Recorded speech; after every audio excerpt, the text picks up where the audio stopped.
I know, like, I'm just like, it's so cute. The way it's just spinning. We're like, okay. And we're live. We're live. Hey. Hello.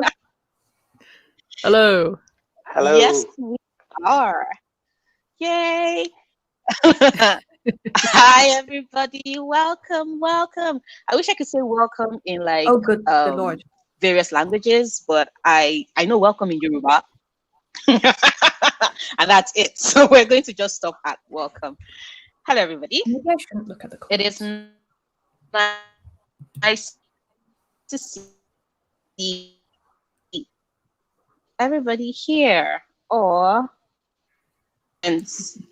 Okay, yes, we can see it. Okay, good. So we're good. We're good. So I would say once again, hello, everybody. I am certain you already saw the title, so you know why we're here. We're here to talk about, our problematic faves, your problematic faves, our problematic faves, some people's problematic faves where we'll be like, nope, this is some trash fire garbage and we're walking away from it. You know how we do it. So I'm Noria. You're on my channel. It's Noria Reads. I tend to talk a lot, but I am moderating today. So we're going to keep the talking to a minimum. I have amazing guests, as you can see. We're all here to talk about it. And I'm just going to have them introduce themselves to you, to the world, because, it works best that way. So you have the floor. Who wants to go first?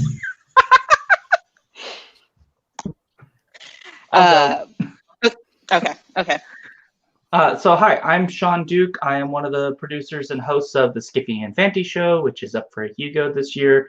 And I guess thanks. Oh yeah, that's pretty cool. It's pretty neat.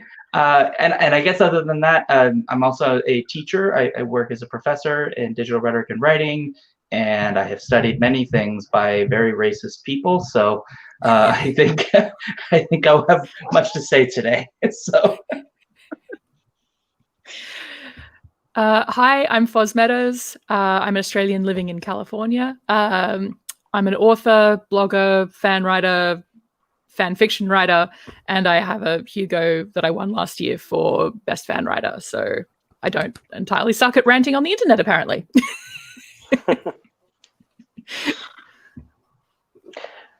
Hi, my name's Russell. I write books. I have jumped into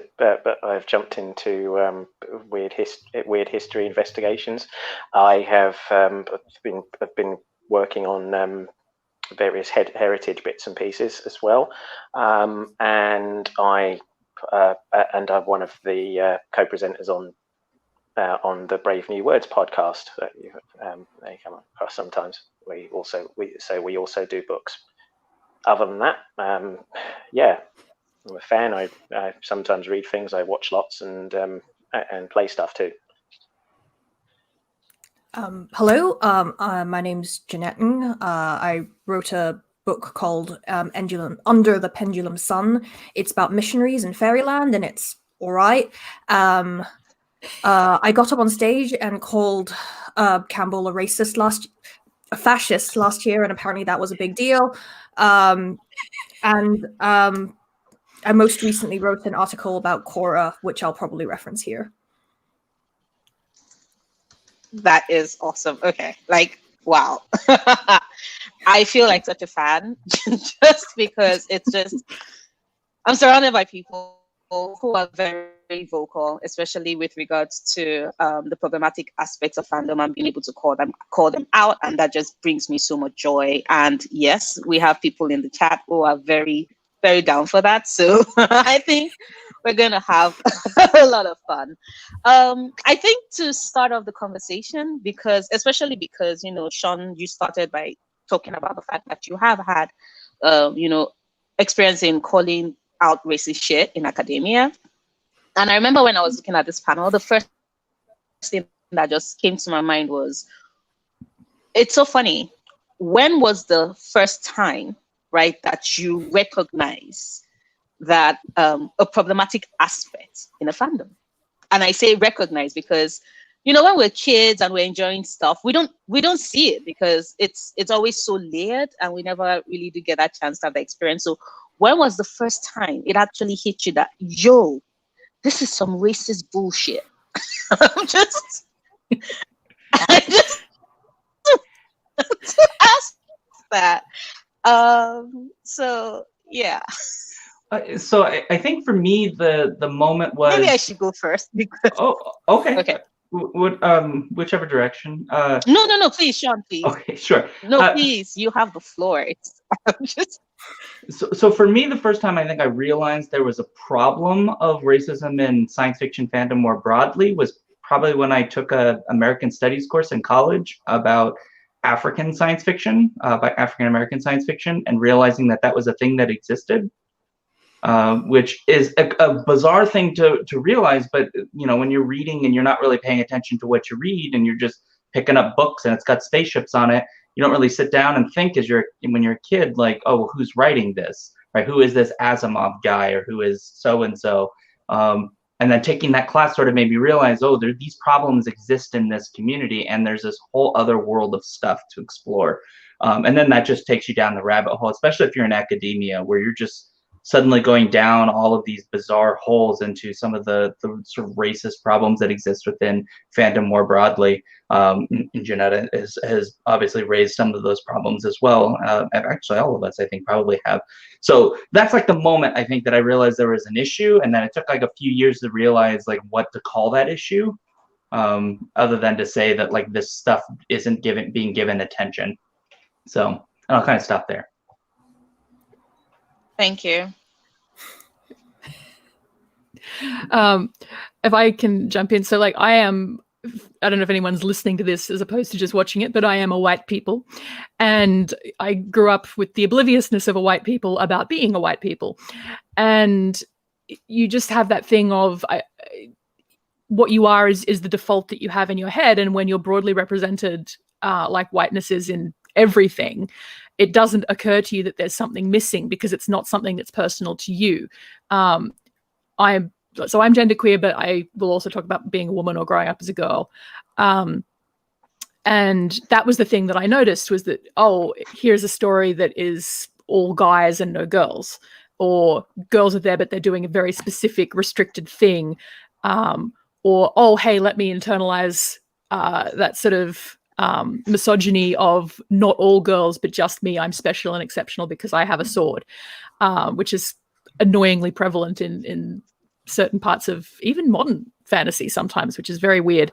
So I was like embarrassingly adult before I realized before I really even became conscious about social justice issues, frankly, like even having come out as bi in high school, Australia, or the part of Australia I grew up in, it's a very different racial mix to, say, for instance, where I am in the States at the moment, or where I was when I lived in the UK. It's very white. The predominant non-white population is Chinese Australian of varying generations.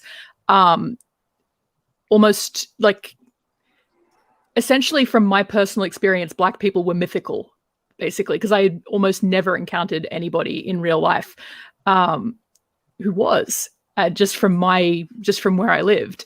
And so it was like I was an embarrassingly adult age before I was at a point to look at science fiction and fantasy, or look at fandom or anything that I loved, and be like, oh, hey, this is super white, and maybe that should be examined and poked at and called out. And then since then I've been trying to educate myself about it, but I think I have to acknowledge that, you know, where I come from is a position of privilege in that regard, and failing to notice it it's common for a lot of people who grow up similarly, because you can and it's, the blind spots don't transfer. So I could be recognizing, oh, hey, this is really straight that I'm reading, or, oh, hey, it's really male, but that doesn't mean you take the next leap to go, oh, and it's also really white, because that's the part of you that you're seeing represented. So yeah. I'll jumping on a bit on that. You don't just to sort of add, really. even if you, I think even if you are one of the minorities affected, depending on this, depending on the system and institutions you grow up in and around, it can be difficult. Even it can be difficult to notice when things are coming at you as well. Just a bit of background on me. I went to a fairly posh secondary school, which was I got in by passing a couple of passing a couple of exams and possibly charming a couple of the teachers. I don't know. I had a rough time in that school from day one, and it was years. It was years after I left that I even half began to look at why. I thought the entire time it was me. But yeah, growing up in that, and it's kind of and I was kind of some part way onto a factory of going into a further school system from there that I was never really comfortable being a part of, and I didn't know this at the time. It's amazing what you were trained not to notice. So yeah, particularly in posh school environments. So like, for my last 3 years of high school, I was able to go to a private school because a rich relative died and left us money. Literally, that was the reason why. And it was a very white school. I did have some friends who were people of color there, and there were like Chinese Australians or Vietnamese Australians or various other people of color in the school. But my God, the racism that was just constant for them. When I look like, and of course, most of them weren't in a position to be able to call it out, or if they did call it out, it wouldn't change because the institution was so white. And I look back now and I am horrified by how much I like even participated in at times, by not knowing that that's what it was, or not thinking that it mattered. And then you look at it now and you're like, ooh, we burn that to the ground. It's not a good environment when that happens.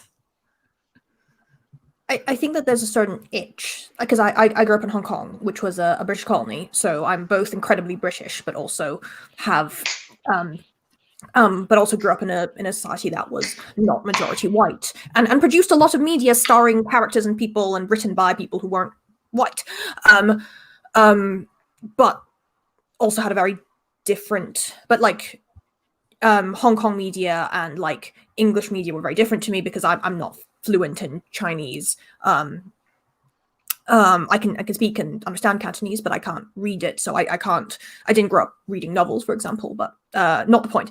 The point I'm trying to make is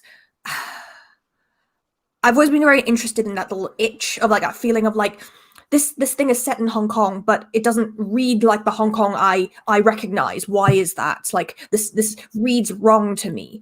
And I think I've always been kind of interested in the sort of like the tropes, the kind of fallacies that stories get into. We used to play a drinking game whilst reading like trashy romance novels. It's kind of like Mystery Science Theater, but we would drink alcohol. It was a thing we did at uni, okay? And one of the things that kind of categories was like did not wiki it kind of feeling of you're an American, you've clearly not been to London. This is not what people in London sound like. This is not what people in Ireland sound like. This is not people Irish people sound like. This is not what Hong Kong people sound like, and so forth. So we've kind of, and very much we grouped all of them into the same box at the time, and in this feeling, and I think that we didn't have a term for why it feels bad to be represented in a way that you felt was untrue. And not all of those things in that box were racism or sexism and so forth, but they all felt a certain way, and now I'm kind of untangling them again. But that itch was there for a long time, and I liked prodding it. I liked trying to pull that apart and understand it. And yeah, drinking games. I mean, even it was called Lord Sin's Loinfire Club. We had a blog. It was terrible. I mean, even with London, or well, name just about any other city, there are many Londons, depending on who's looking and where, isn't it? It's just, and yeah, the ones some of the stuff you see on TV or books even made by the BBC. I mean, Ben Aronovich wrote Rivers of London. He loved saying that, it's all written by white people from the provinces, imagining this all white London, and it drives him nuts. I remember him saying, like, I think he quit writing for them or got stuck out because he called some producer very racist and also a swear word. Yeah, I think that's probably not depicting basically. Oh no, a swear word, the worst word. Sorry. Oh no, a swear word. Yes. Well, it was. The other thing I think, which is quite interesting to me, is I encountered a lot of discourse early on written by Asian Americans, and obviously their experience of racism and anti-Asian racism is very different from that which I am familiar with. And perhaps my shame, for a long time, like early on, I didn't really understand their experiences, and because they would be sensitive to topics and issues that I did not respond to. And I mean, some of those things I still kind of think they're wrong, but also appreciate that they have a very different lived experience to me because they didn't grow up in Hong Kong. They don't have this background, and their culture and the things that are racist and stereotypical in kind of in an America-centric way is very different than would be in the UK or Hong Kong. Yeah. I think like one of the biggest problems fandom can have sometimes, and I think I saw a post about it recently on Tumblr, but like the idea of competing needs basically within fandom, whereas it just confuses me that a whole concept, particularly around something like shipping, but more generally, where the whole point of fandom is a plurality of opinions and a plurality of interpretations, but people will get bogged down in the idea of the one true interpretation or the one correct way to argue a thing, or what is right and what is problematic. And it'll be like, okay, yes, sometimes there's a more clear-cut argument about, for instance, who is the bad guy in a piece of media, but that's a really simplistic example. You look something like, is this good representation for a particular group? And you can say, well, yeah, for a diaspora community, this particular representation is really, really powerful and really, really important. But for somebody from, say, the mainland group, they're just looking at it going, but that's really American. So I remember there were a lot of... Crazy Rich Asians, I think, is probably one of the archetypal examples of something that really did... that a lot of the especially American diaspora community really connected with, and is problematic for a whole host of reasons, because of how it depicts Singapore and how South Asian people are in it as basically a punchline, And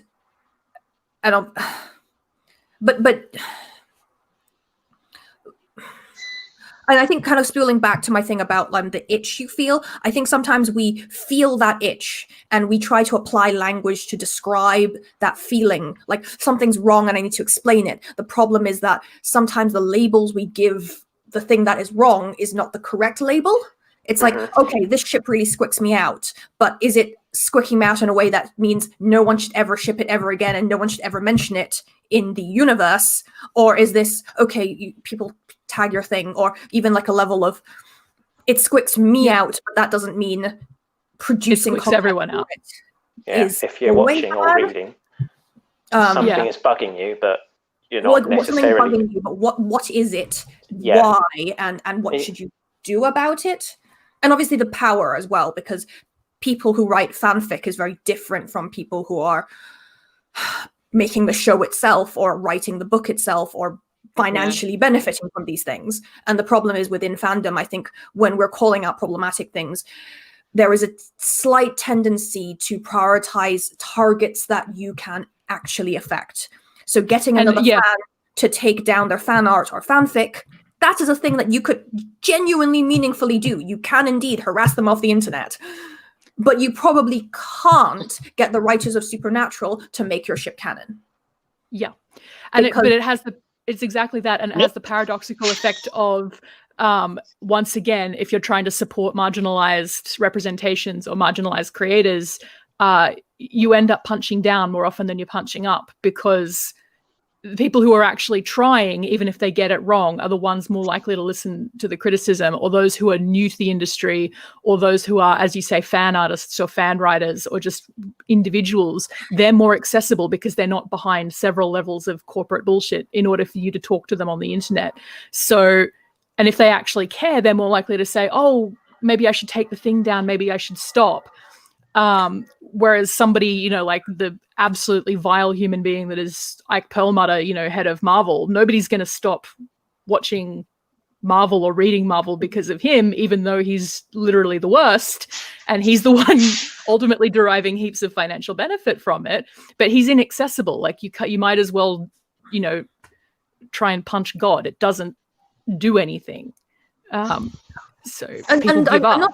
I'm not trying to make it out that, you know, small creators or fandoms or fan arts are beyond critique, but I think it becomes very frustrating that you feel like you're not actually wanting to punch this specific artist. They are standing in for the larger system that you are feeling powerless to affect. And sometimes you're kind of talking about trends and spaces, which kind of goes into fandom and how, like, Tumblr's tagging system was very bad for, like, developing fan communities. It's still bad. It's still bad, but the fact that when you click on the tag, you will see everything.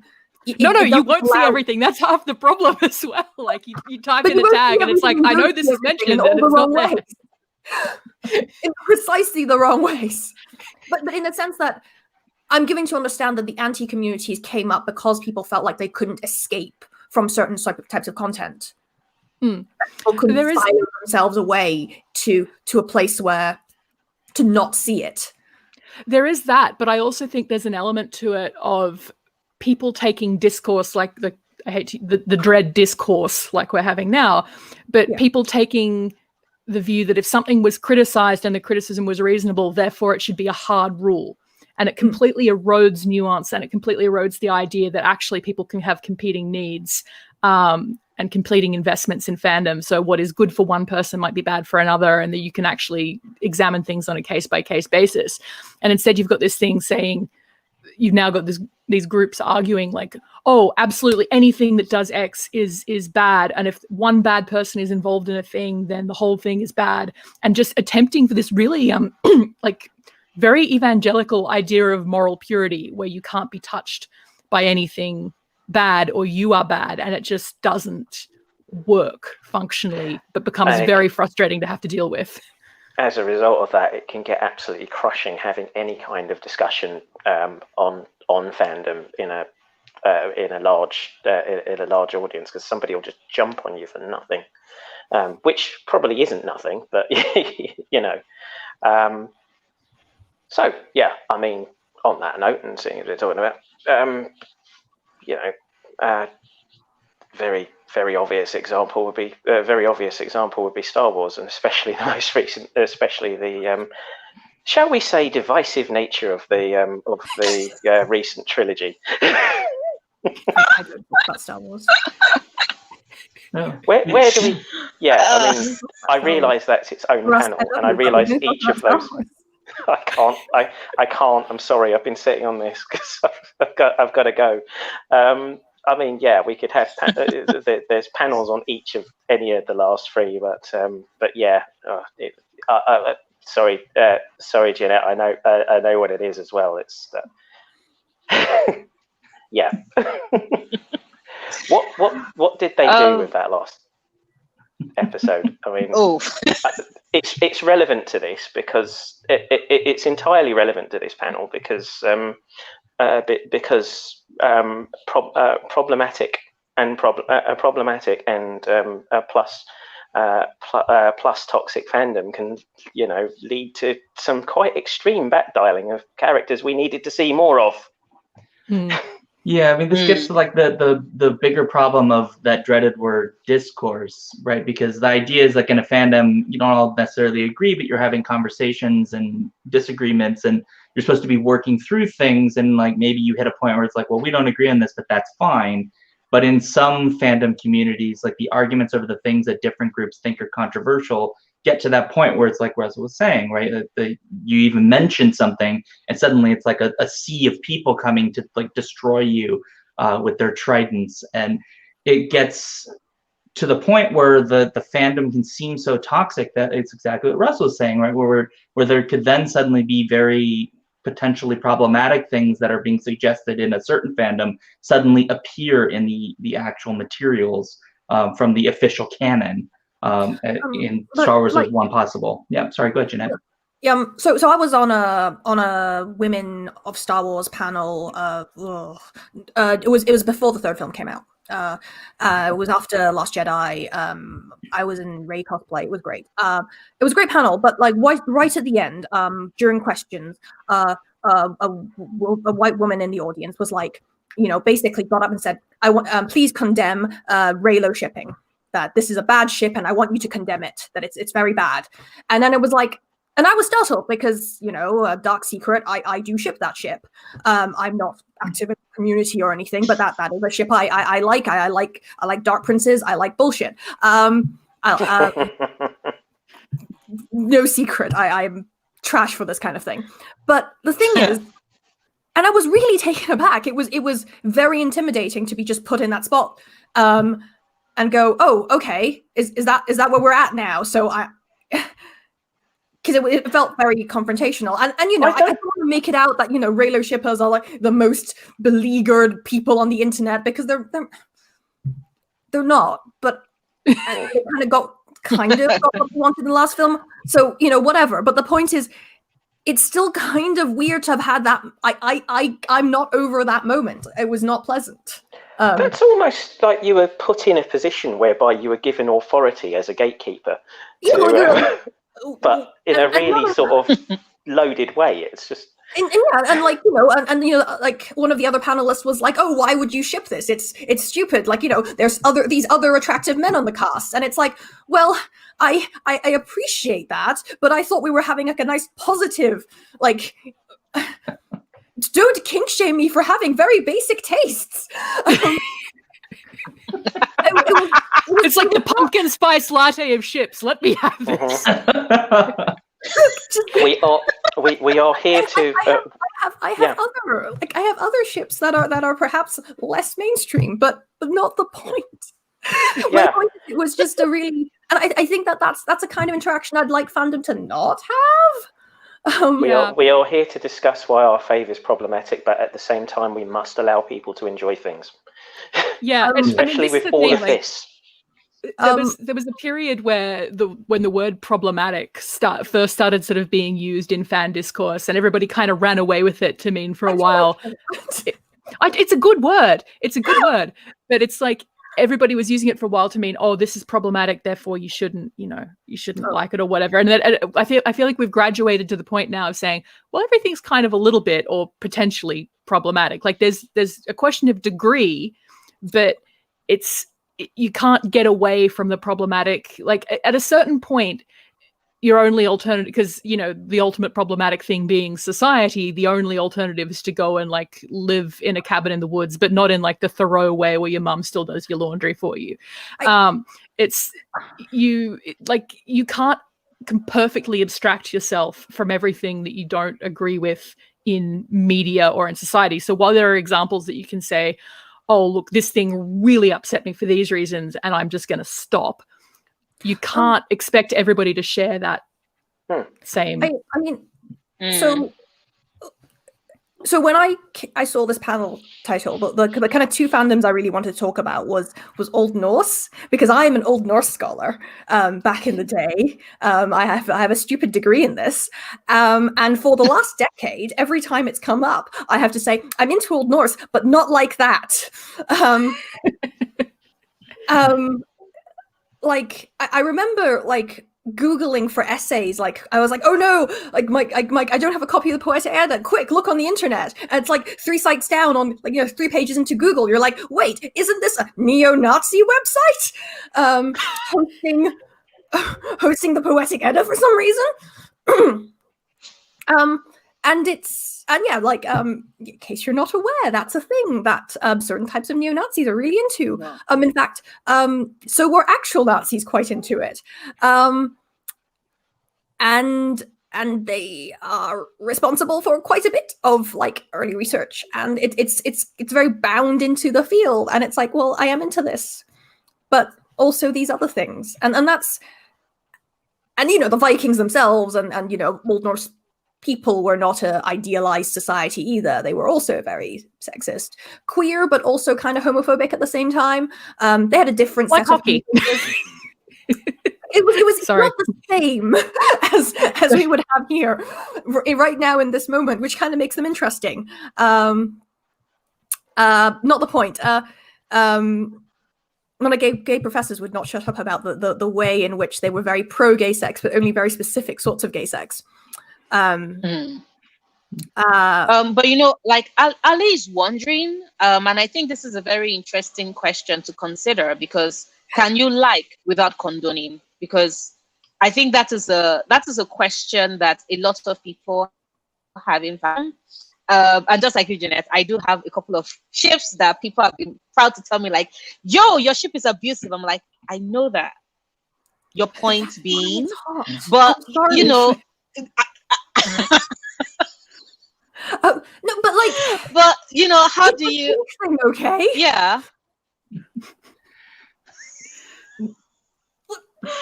But like, how do you cross that divide? How do you say that yes? Because my personal answer has always been, just because I like something doesn't mean that I condone that behavior. But a lot of people in fandom just can't wrap their head around that you can like something without wanting it. And all I'm wondering is, all the movies you watch, where the revenge fantasy movies, some of you might not want to admit, but a lot of us really do love, because there's just something very satisfying about watching a character being like, I am going to get my revenge in the most bloody way possible. Equalizer, we bow at their magnificent, that is Denzel Washington. And all I'm wondering is, I can enjoy a good revenge fantasy, but that does not mean I'm going to go buy a gun and start saying, yo, I'm shooting everybody. It doesn't work like that. So how do you navigate those conversations, explaining to people that I can like something without necessarily wanting to condone or promote that behavior? Yeah, it doesn't work like that for most of us. I mean, obviously we've had some really quite tragic, high-profile examples of when that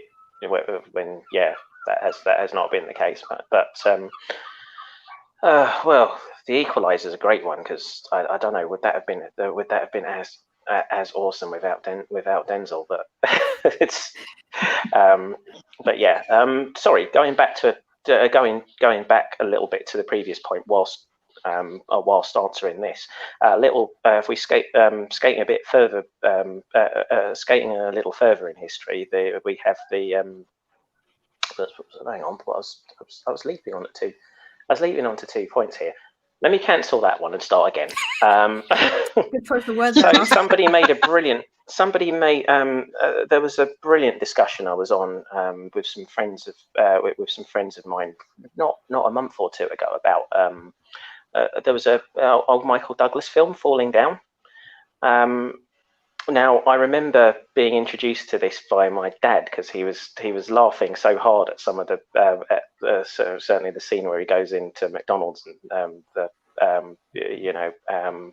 Michael Douglas plays angry white guy who's just completely loses his shit one day, and goes into McDonald's and threatens to shoot it up because it's like a minute or two past them serving breakfast.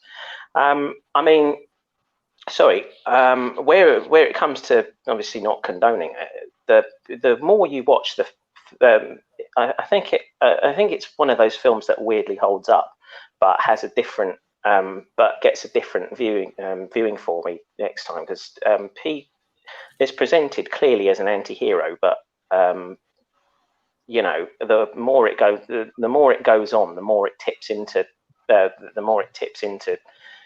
this is harder and harder to excuse. It's a really cleverly done film, because he's also because the bit that we the bit that we don't see so much is the completely understated performance Robert Duvall puts in as the cop trying to deal with him, and he's just the opposite. I mean, in the same way, the guy's been through some stuff and he's obviously seen some stuff, but he's sort of I kind of get how you got there, and it's like, I don't know, I'm possibly 1 or 2 bad days away from this having happened to me, but we can't be you, mate, and that's and it's that came across a lot. I don't know. I could hear Duvall's part a lot louder. I feel like complexity and nuance aren't necessarily the answers to having problematic themes in your content in some ways, because so Hunters, Amazon, it's the one on Amazon. It's about Nazi hunters, set in the 70s. It's pretty good, but it kind of starts off being basically let's kill Nazis as revenge for the Holocaust, and its kind of tagline is revenge is the best revenge, and it promises you a revenge fantasy, and the revenge fantasy bits are great, and then later on it kind of tries to introduce more complexity into the story about basically it's like, is revenge really the thing you want? Is revenge too much? And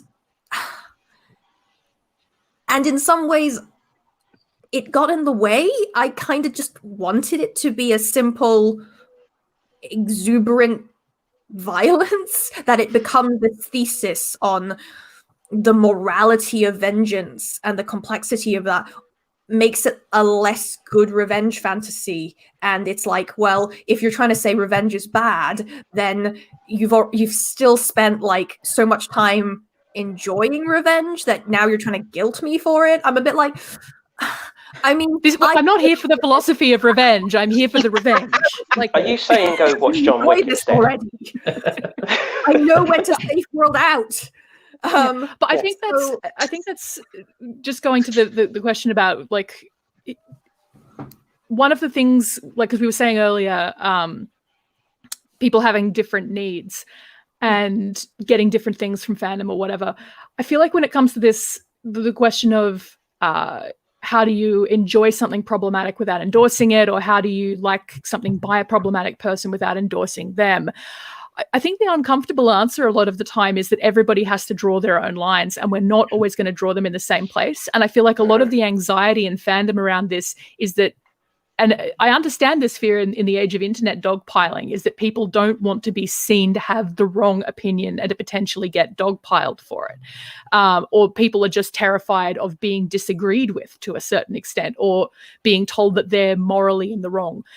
And the difficulty, I think the fear of that is what a lot of what drives the anti-rhetoric, which is we're promising you that as long as you agree with us about everything, you will always be right, and anybody who disagrees with you will be the bad guy. And there's a kind of simplistic moral safety in that.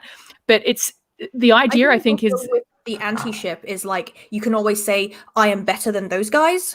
Yeah. It's like, I ship this thing that is bad, but as long as I dogpile onto this ship, I'm still pure.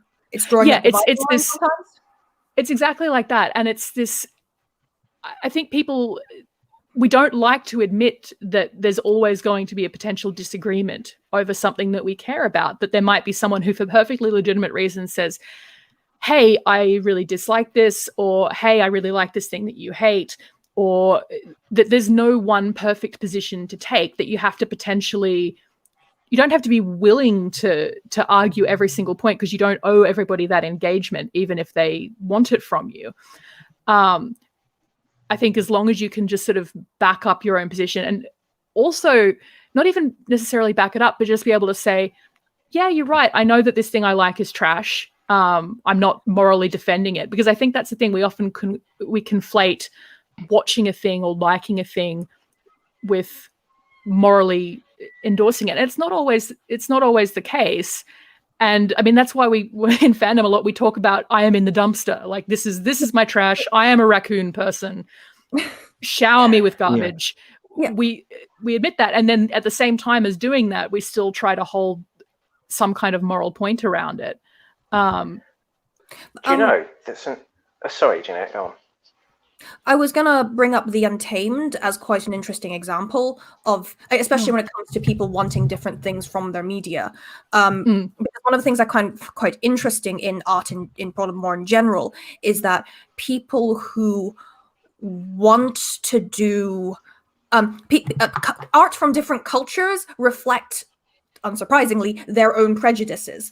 And there is no, to my knowledge, completely unprejudiced creator or culture. However, because people do have subtly different prejudices, that thing from another culture can scratch your itch in a way that nothing from your own culture can. So like something with The Untamed, like the two things I hold in my head constantly, and for anyone who hasn't just seen it, it's on Netflix. It's a live drama adaptation of what started out as a queer web novel. Better, by the way. Oh yeah, I've heard that. I need to watch the Wiki translation. But basically, it's everybody involved in creating this TV show, like the producers. I've gotten very far down the rabbit hole of looking at behind the scenes stuff with this. By the way, it's a little tragic. For the record, it's about a gay necromancer and who's in love with this ritualist, handsome sword boy. Yep, handsome sword boy, and yes. they're Handsome sword boy. a lot in the TV They're show. trying to make their love work. Yes, but the thing is, everybody involved in creating the TV show has gone, okay, because of Chinese censorship, we can't openly depict this as a queer relationship. But my God, we're going to put as much sub in that text as possible, and we're basically just going to play chicken with the censors and get as close to doing this unlike, say, as we can. Was it Goblin? There was another TV series because web novels are very popular in China. / web novels, Yes, boys love the genre. Guardian. Super popular. Yeah. But much like / in fanfic, it's primarily written and consumed by cis straight women. About queer love. Or some of them may well be less straight than they think. But yeah, there was Guardian. It was the one that came first, and that was also based on a queer web novel, and it was the success of Guardian and The Untamed. So now there's like a subgenre of C dramas based on queer content. But what I'm sort of getting at is, you're watching this as a Western. Well, I'm watching this as a Western person, being like, okay, the fact that I know that this is subtextually meant to be a queer romance, and that all of these people involved in making it were making a queer romance is really meaningful to me. And the fact that on screen, the straight relationships that are there aren't like kissing and swooning and everything. There's exactly the same amount of romantic tension between the straight characters as the queer characters. But I can also understand how somebody else would look at that and go, okay, but that's actually worse in a way that the queerness has been erased, that they've not been able to show that, and be really frustrated by it. But I'm looking at it going, okay, but the thing that I crave, my personal catnip, is something like a fantasy story that just happens to have a queer romance in it, where that's the main emotional through line. And the West isn't producing that in long term, like in TV long game form. If they do, it's like a side couple or something. It's not the main emotional through line. And so I'm looking at The Untamed going, okay, I know that this is meant to be gay. I know that everybody making it wanted it to be gay, and I know why it's not. So even though I can politically object to the censor, gay, so there is that as well. Unlike the Guardian, where they wrote in extra love interests. Yeah, I believe in Guardian they wrote in female love interests, so it's more obviously censored. Yeah, and in fact, there was the whole, because I was also following The Untamed when they were shooting with regards to them actually making it, and there was a lot of uproar that started because initially it seemed like Wei Wuxian was going to end up with Mian Mian, and everybody was all like, "Yo, these characters are gay." I'm telling you, it was a big deal. People signed petition. Fandom was like, "Nope, this boy is gay. Actually, he's bi, but he's not meant to be. He only has one person he's ending up with." So yeah, I get that. Because The Untamed is also really interesting because one of its actors was personally involved in getting Archive of Our Own banned in China. Okay, so that's yes and no, though, because it was like, basically there was an RPF fic that was the two main actors from The Untamed, which is Jia Zhan and Wang Yibo. And this particular fic was written in Chinese. It got circulated on Weibo, and it was this huge backlash of Zhao fans who objected to his depiction in this fic, because it was sort of like as a sex work. But no, it was depicted as being a trans woman. So it was messy, but yes. Yeah, but the thing, I'm so sorry. Okay. That's all right. But the thing I've heard subsequently is that Archive was probably going to be banned anyway at some point, but this became the pretext. But the actor copped a lot of backlash for something that was not his fault. It wasn't but apparently there was a whole expectation that he managed the fans who objected to it, who started harassing other people, and it was like this whole thing. I think the Untamed isn't. It's that problem with the Untamed that I'm trying to get at is this the wider context of China and how, and China, not the good guys right now. I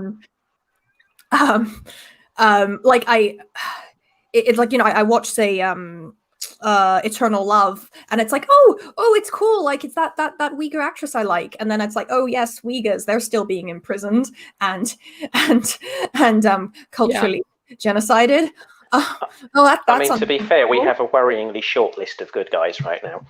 That is also true, which is and the Untamed kind of hits that weird spot where it has this and it's also kind of featured in quite a few quite fascinating conversations, such as people trying to argue that queer chaste romance is superior to not chaste romance, because it's kind of fed into that argument of kind of clean and kind of the kink at pride conversations, where a certain subsection of queer people who are not comfortable with overt depictions of kink sexuality kind of look at the Untamed and say, this is how it should be.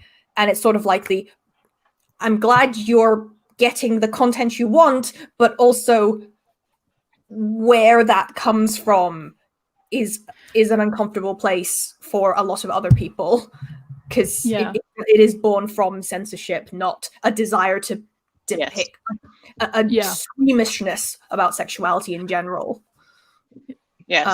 So it's Shaun, you had a I wanted to jump in because I think it's really interesting that we've been talking a lot about works and problematic content that's in works, and there's been only a couple mentions of sometimes the people that are involved in the creation of those works. A little bit in this latest example of the entirety of China got brought up, Shaun. Yeah, I know. But before, I got it. No, what I'm saying is that it's interesting because the question that led us to this point was about, can you like something without condoning it? And it seems like the answer you come to when it comes to the works themselves, yes.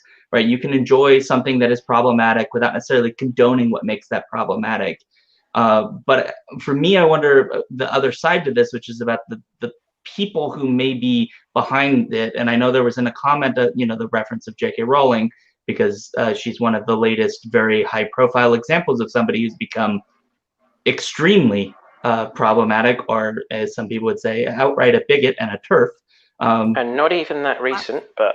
Well, fair point. I would say for a lot of people, suddenly became very public, but certainly wasn't reason. You're right, Russell.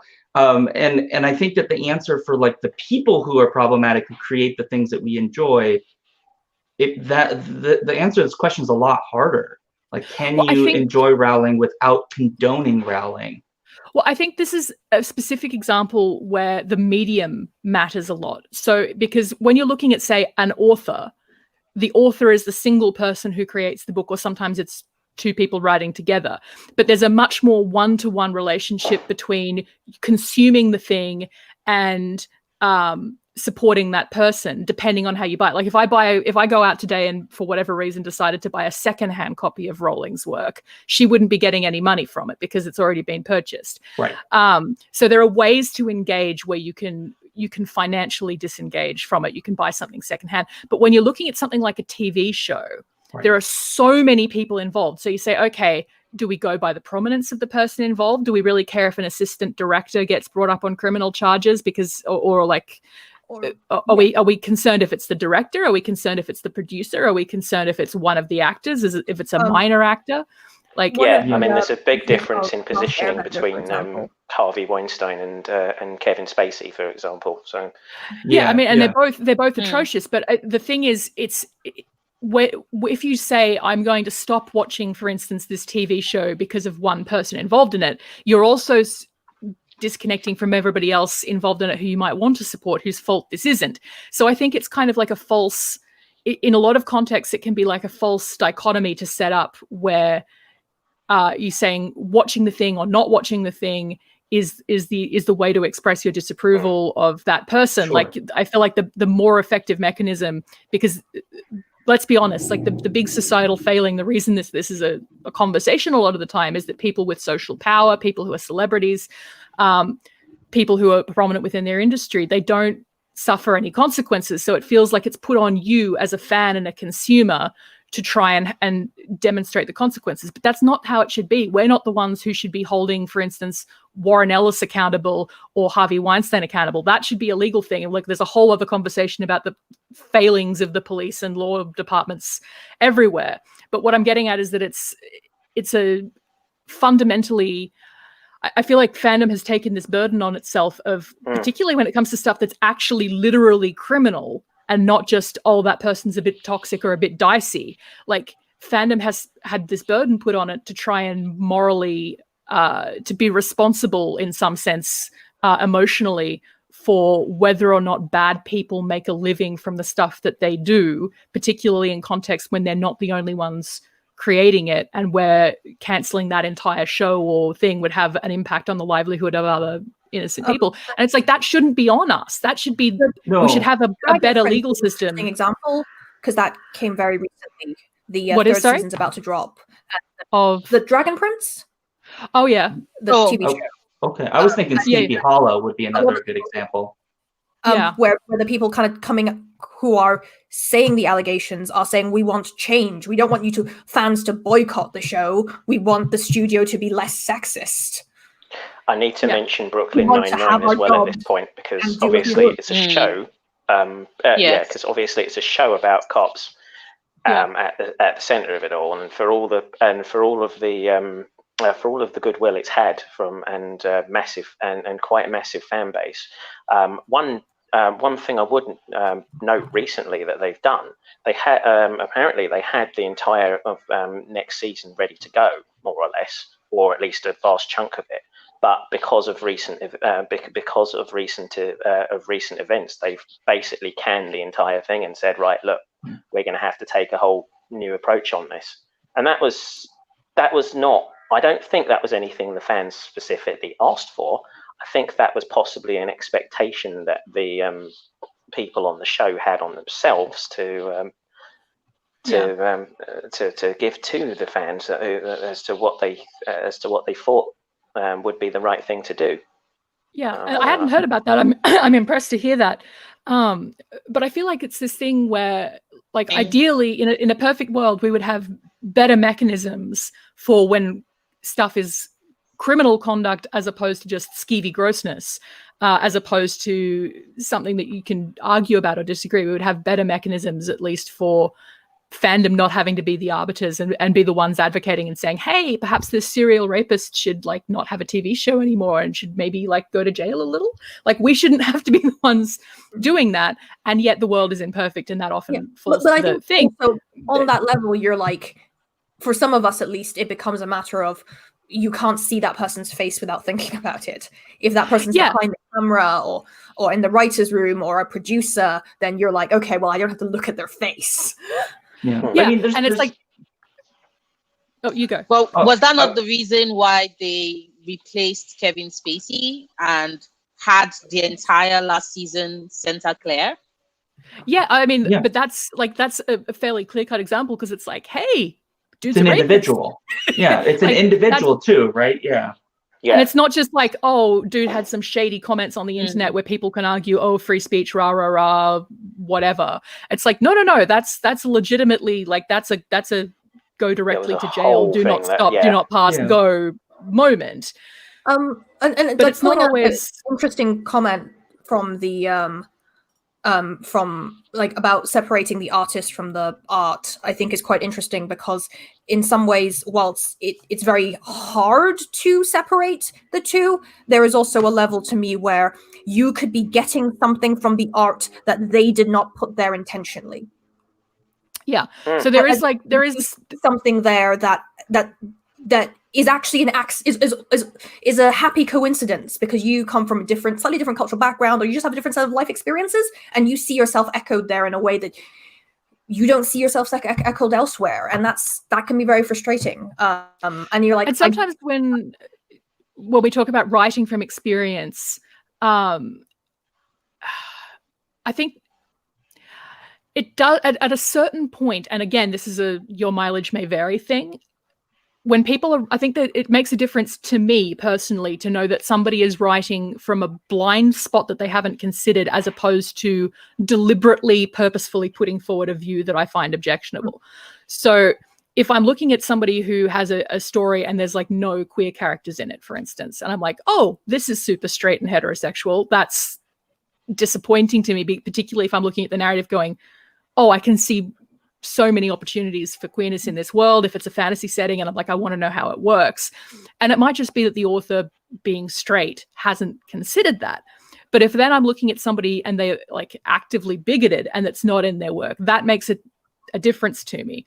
But again, it's like a your mileage may vary thing, because like talking about trash piles and rolling around therein, I've watched most of Supernatural. And often that's garbage. Often it's complete garbage in ways that personally irritate me.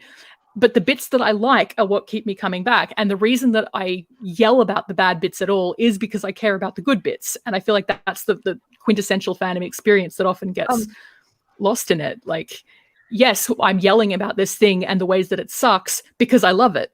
Or I love parts of it. And I wouldn't care. I wouldn't be invested in it trying to fix the shitty aspects of it if it didn't have something that I thought was worth engaging with.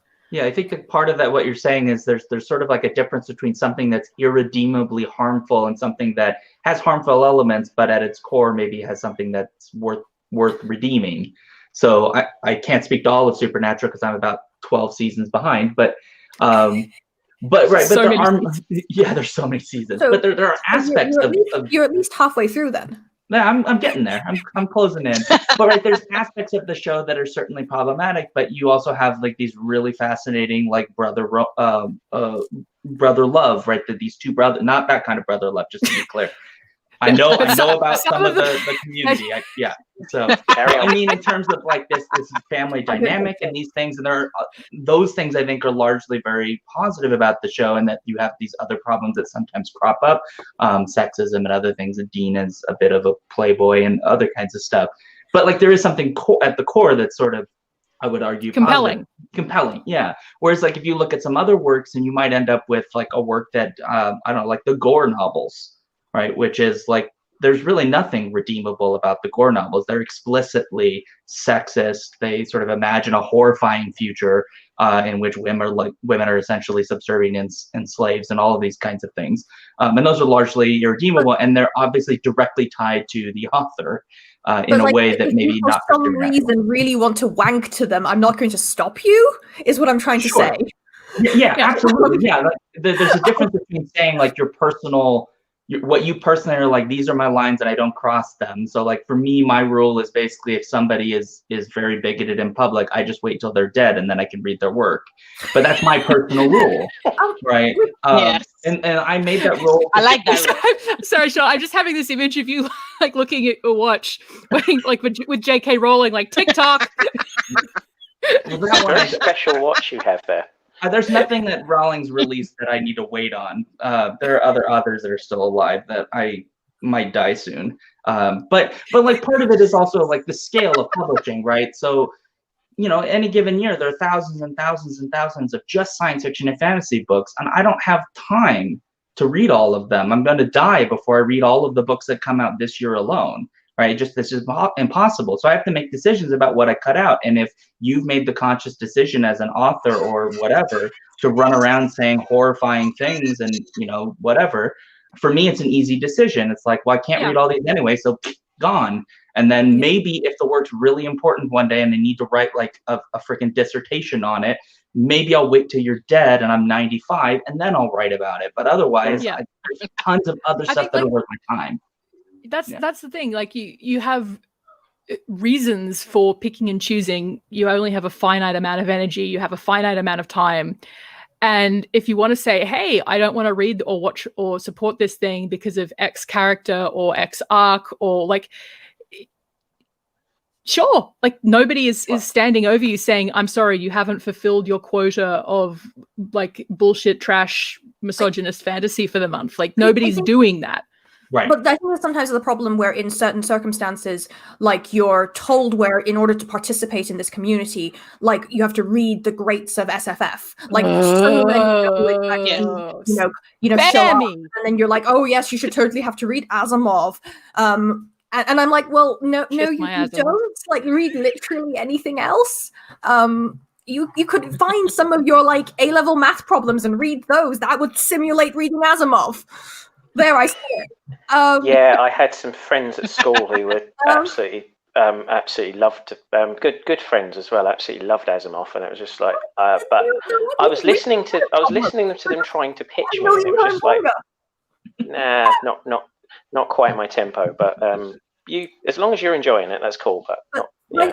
I think there is this unfortunate gatekeeping element to these are the works that you should read to engage with this community. And I think that can get very, very uncomfortable. Picking on example there with Gore Novel apparently endorsed by someone in both the SF and BSM community in the comments. I stress this is not an endorsement. It's just that if for some reason you find it sexy, I'm not going to stop you. But be aware why it's problematic. Yeah. But those people who have this can be usually aware of it already, so I'm not going to lecture you. Well, I think on... yeah. No, sorry, Jeanette. Please go on. One of the things I find really fascinating, I suppose, is the idea of cultures having this slightly different set of things they are bigoted about, and how that can accidentally create things that you find enlightening or illuminating. To get really pretentious, Frederick Douglass, abolitionist, when he traveled to UK, to Ireland, he was like, I previously thought that segregation was very normal, that white people, even like anti-racist white people, don't want to be in the same space as black people. This is just how people work. And he went to the UK, to Ireland, and he was touring, and he was like, oh, people are still very racist here, but segregation wasn't normal. People would assume they're going to share a cab because rich people are cheap like that. And it was suddenly a moment of like, oh, maybe that's something to this, that it's not the idea that white people cannot exist in the same space as, and it would be better to be in a separate space. Maybe that's not a natural one. And it's not that he saw a completely not racist world. It's he saw a slightly differently racist world. I think a lot of and that's to me sometimes why experiencing anime, even though it can be very sexist, punches different sexism buttons, and it's like, oh, how refreshing, a different set of ridiculous sexist and tropes. one I don't have to live with every day. But I honestly think that but you need to be open to Jeanette, why those things are also bad. But like whilst you're embracing whilst I'm sitting here going, oh yes, anime has all these female characters, I kind of also have to say yes, but they're also pandering to a certain demographic, and that's why they exist. But look, different boob sizes. So you were saying Frederick Douglass had that conversation when he went to Dublin. I had that I've had that. Some people have had that conversation with me as recently as last year. So yeah. So how are we for time? We're technically over. I think we've actually technically we've overshot, but I don't think anybody was complaining, especially in the comments. And I do think that having in-depth conversations about this is important. Agreed. Because ultimately we're having this conversation on a booktube channel with and we're all involved in fandom. We've been involved in fandom for years. So I think that in itself, in its way, this conversation has been essential and important in helping people understand just how to better navigate the spaces. And I do know I have to do the update, but I'm definitely going to put an update linked to all your Twitter handles, every way in which people can still come reach you and continue that conversation, because I do think that this is not a conversation that we can have in an hour. It's something that, you know, is continuous, because fandom is ever changing, it's ever growing. Authors keep doing stupid shit. Creators keep doing dumb as fuck shit. So this conversation and really smart stuff sometimes as well. And sometimes really smart stuff. So smart, and you're like, yo, are you from another planet? Are you a different species? Have you not seen the stupidity that the rest of your kind have been doing?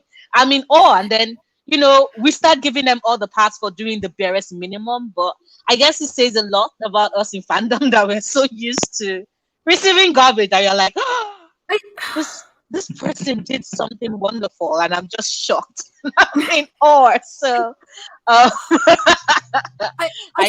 do love that. Oh, yeah.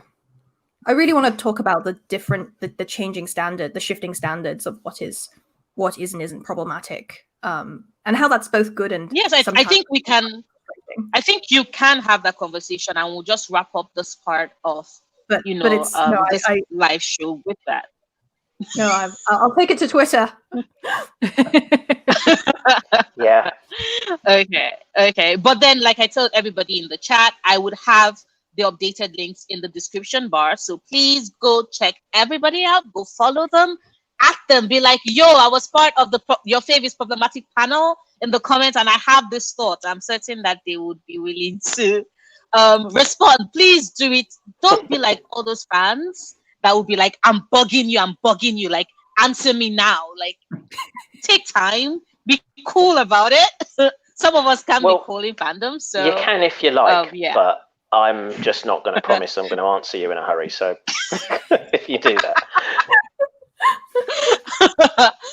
Okay, Russell has already given you the heads up, but no, just kidding. I probably will. I don't get bombed with thousands and thousands of tweets a day anyway, so don't worry about it. Come at me. Okay. I'm certain that they will take you. I know I will take you up on that. So you've been warned, but I don't think you mind. So that works. But I just want to say a huge thank you. Thank you so much for coming on this panel. Thank you for sharing your thoughts and opinions with us. I know I am going to replay this panel over and over, because there are so many nuggets that I know I've my mind is just like, yo, everything, like oversaturation sometimes. It affects me like that. But yes, so thank you so much for coming, and thank you all for joining me in the audience.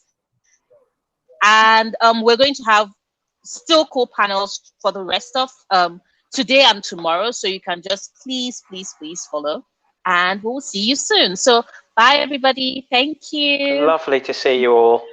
Take care. Bye. Bye. Oh God, why are there so many people? Were that people who were really